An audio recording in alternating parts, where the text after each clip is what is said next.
நாம் early morning பஸ்ஸை miss பண்ணினனால 1 hour late. So ஹோட்டலுக்கு போகாமல் டைரெக்டாக பீச்சுக்கே போகிறது பெட்டர்னு தோணுது. உங்கள் ஐடியா என்ன? இந்த ஆர்னால்டு ஆரோக்கியசாமி அர்ஜுன் குமார் மட்டும் ஃபோனை சைலன்ஸில் போட்டு தூங்காமல் இருந்திருந்தா இவ்வளோ பிரச்சனையே இல்லை. இப்போ கூட பாருடி, திட்டோன்னு தெரிஞ்சும் ஒன்றுமே நடக்காத மாதிரி ஃபோனை தடவிட்டு இருக்கான். டே அர்ஜுன், பேசுகிறது கேட்குதா இல்லையாடா உனக்கு? கேட்குது கேட்குது. சந்திரகுப்த சூரியவர்ம சாணக்கியரே கேட்குது. என்னடா மறைக்கிற? நீங்கள் சொன்ன ஆசம் அதே நாங்கள் சொன்ன நாசமா?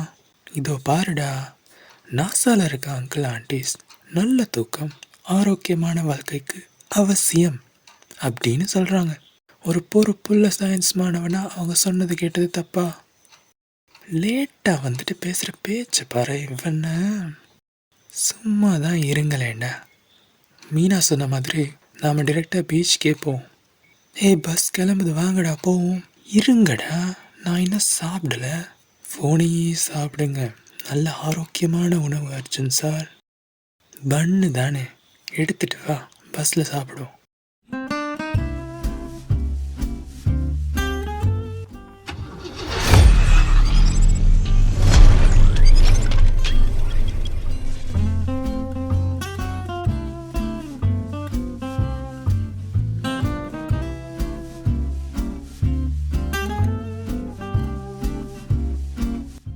கவின், மீனா, அர்ஜுன், சனா 4 பேரும் சின்ன வயசுலேருந்து ஃப்ரெண்ட்ஸ்.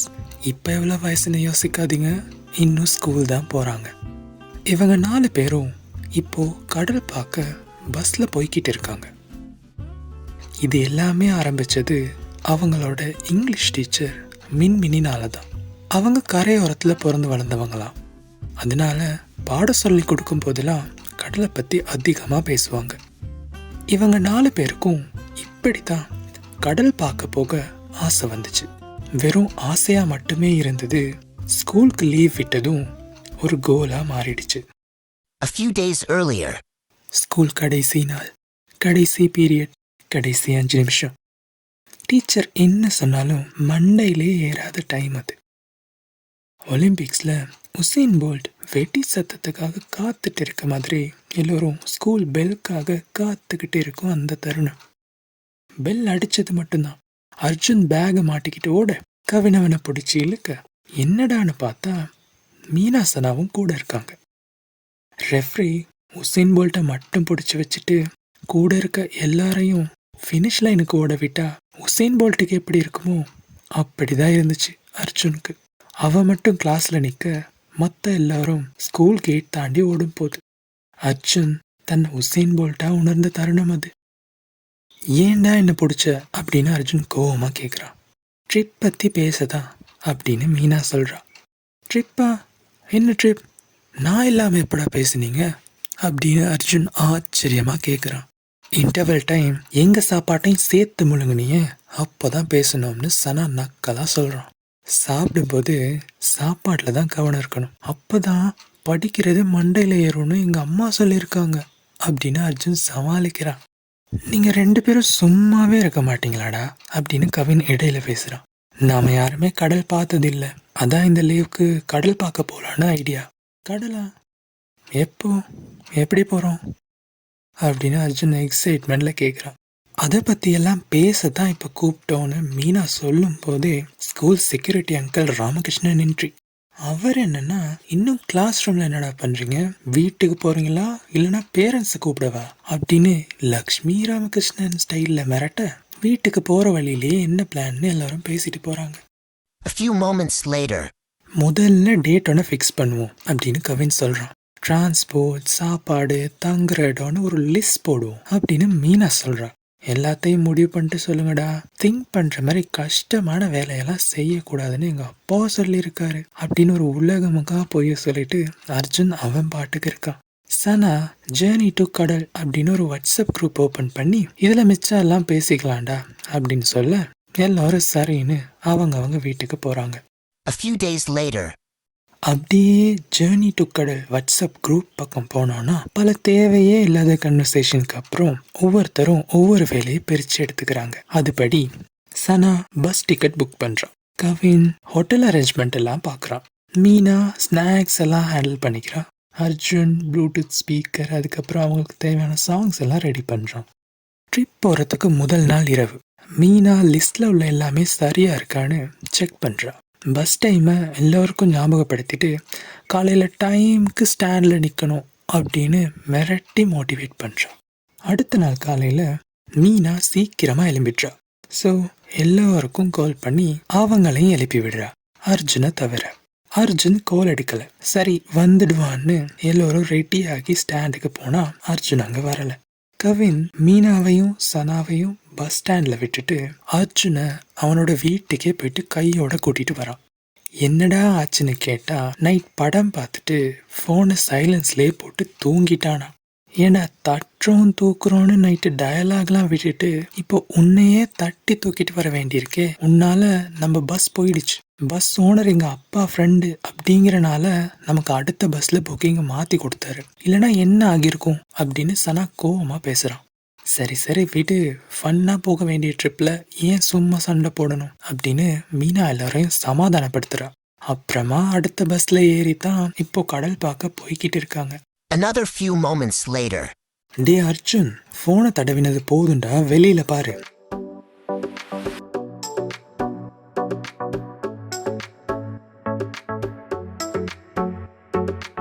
என்னடா கண்ணு கட்டின தூரம் வர தண்ணி தண்ணியா இருக்கு, கடல்ல தண்ணி இல்லாம தங்கமாடா இருக்கும்.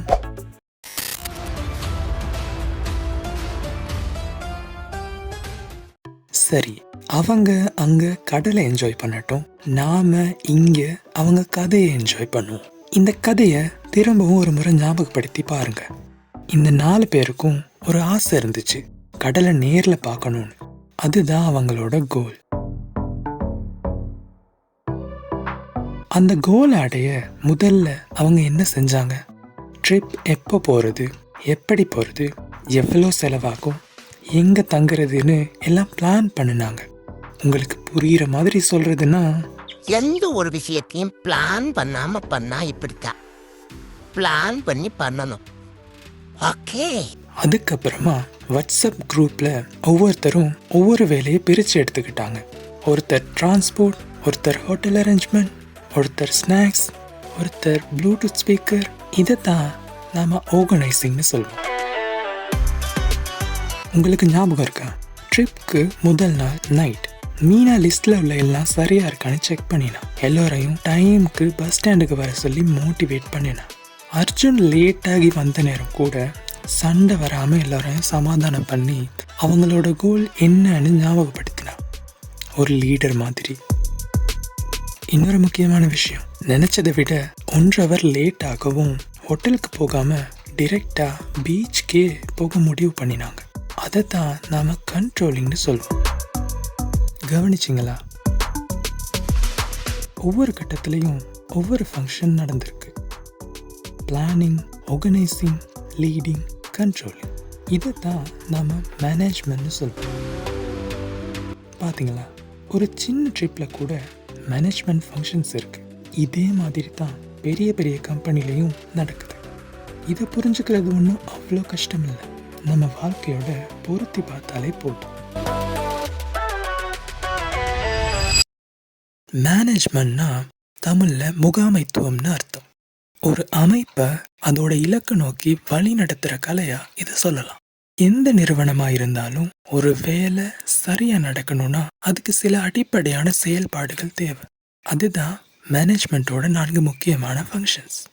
முதல்ல திட்டமிடல், பிளானிங் அப்படின்னு பார்த்தோமே, அது எதை அடையணும், அதுக்கு என்ன செய்யணும் அப்படின்னு முன்னாடியே யோசிச்சு ஒரு தெளிவான வழி அமைக்கிறது தான் திட்டமிடல். அதுக்கப்புறமா ஒழுங்குபடுத்தல், ஆர்கனைசிங்னு பார்த்தோமே, அது மனித வளம், பணம், பொருள், நேரம்னு எல்லாத்தையும் சரியான இடத்துல பயன்படுத்தி வேலை ஒழுங்கா நடக்கிற மாதிரி ஏற்பாடு செய்யறது தான் ஒழுங்குபடுத்தல். 3வதா தலைமைத்துவம், லீடிங்னு பார்த்தோமே, அது ஒரு குழுவை ஊக்கப்படுத்தி வழிகாட்டி ஒரு இலக்கை நோக்கி அவங்கள கொண்டு செல்றது. கடைசியா கட்டுப்படுத்து. கண்ட்ரோலிங்னு பார்த்தோமே அது. எல்லாமே திட்டப்படி போகுதான்னு கண்காணிச்சு ஏதாவது தப்பா போனா அதை சரி செஞ்சு முன்னேறுறது.